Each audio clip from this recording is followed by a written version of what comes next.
I can never quite get over how busy life is, or at the very least seems to be. The other day I stood for a moment beside a street and the cars were just literally whizzing past me. And people were passing me even quicker. And I said to myself, gosh, what is the teaching moment here? What should I learn from this? And what came to me was that I must, when everything is going in one direction, I must try to go in the opposite direction. So things are picking up pace increasingly. We are getting busier and busier and busier. I can turn on my phone and compare my actions and myself with virtually the rest of the world. I can compare my beauty, my intelligence, my wealth, my understanding. It just goes on, doesn't it? With everyone else. So if everyone is going in one direction, this would suggest to me that I should be going in the opposite direction. When everyone is getting busier, I should be finding a way to truly slow down. Slow down. And yes, I know that we're told that information comes to us in 10 or 15-second sound bites, if you will. And if we're looking at perhaps the television, everything is images, or on the computer, everything is instantaneous images because our attention span is diminishing on an ongoing basis. Then, if that's true, once again, then I must learn to slow down.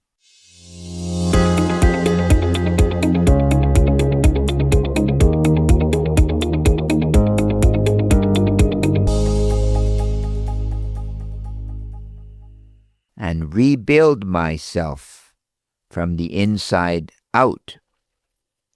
Because I cannot believe, as you cannot believe, I am sure, that we can learn anything in 10 or 15-second bites of sound or of time.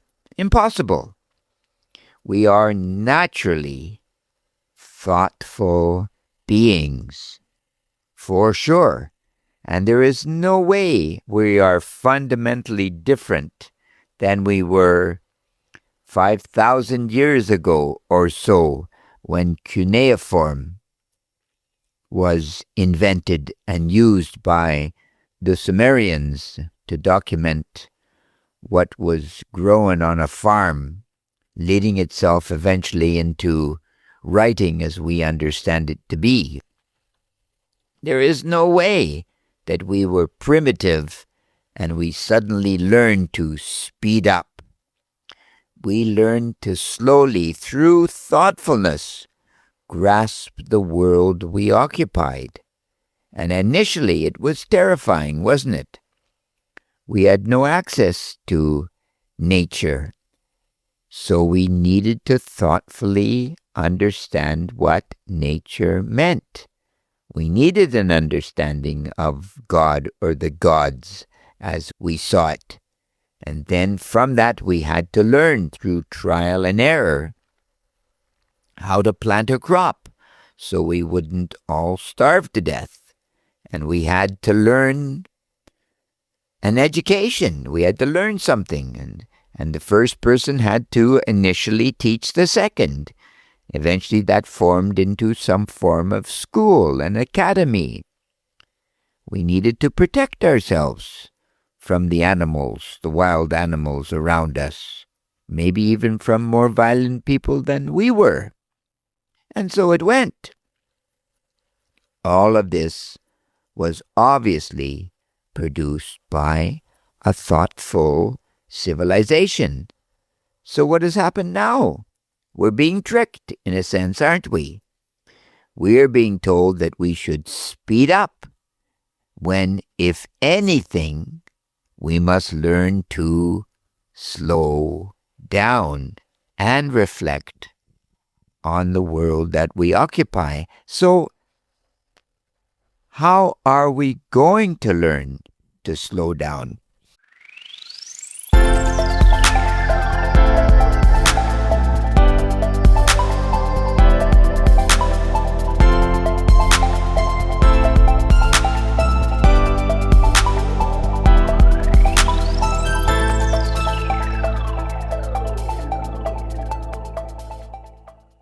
Well, for sure, when we awaken at the beginning of the day, we're going to keep away from anything electronic. Some people suggest that we should actually lay there for a moment at 6 o'clock or 7 o'clock or whenever we wake up. Just lay there to take in our own thoughts, reflect on what this moment means to me, the gratitude that I should have for just being alive, and the thoughts of gratitude for the people that are important in my life and my physical environment. My bed is warm, I'm relatively clean, and the day will soon begin, won't it? And maybe even focus on your breathing. How well are you breathing? Your body is alive. It's alive. And then, once this beginning technique is over, slowly get up. Make your bed. Many people once again suggest, with intention, I'm going to close the night and I'm going to open the day. And then when you wash, once again, you wash thoughtfully, identifying that you are washing. Write in your notebook, say your prayers, begin the day. And then you can certainly get in your vehicle, whatever that may be, that takes you to probably some form of employment. You should focus on your travels, of course, but we are brilliant beings because we can hold a thought at the same time we're thinking it. And so, yes, we must be concentrating on our driving, but we can also be holding a thought about what the day portends. And then we arrive at work, and now we're going to focus on the task at hand, aren't we? But once again, we're slowing down, so we're listening to people. We're actually hearing what they're saying. And of course, this cannot happen every day. Some days, as we all know, I know, we're just too stressed to really appreciate what's actually going on around us, because we have to focus on some task at hand, some form of emergency.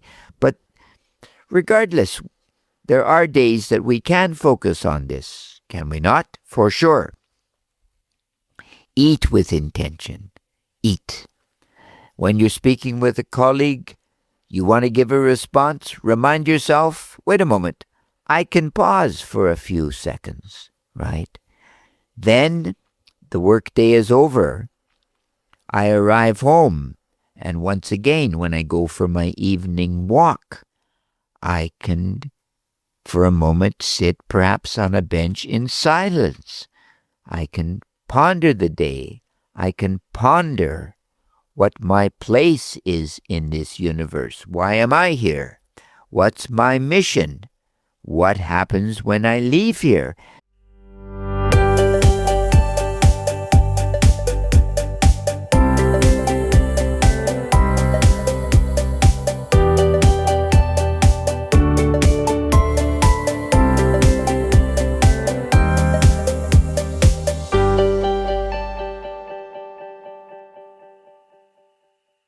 So then, what are some of the benefits of this? Well, for sure, the first one will be, I will be a more thoughtful being, which means in theory that my thoughts will be much more clear than before. They won't be so sullied. I perhaps will make better decisions from that, won't I? Perhaps I will be able to think through some of the angst and challenges that are a part of my own life. I will feel calmer because of this, I would think, for sure. Maybe even become more creative, perhaps, right?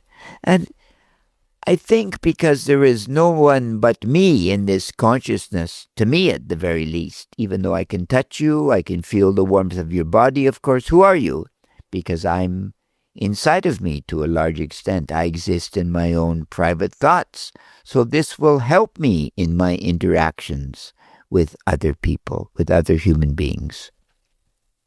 It will help in a, if you will, more loving attitude to others. Will give me a deeper sense of my spiritual well-being. So then ultimately I must somehow get to nature, because nature, I think, is the greatest cleanser of all, especially if I walk alone.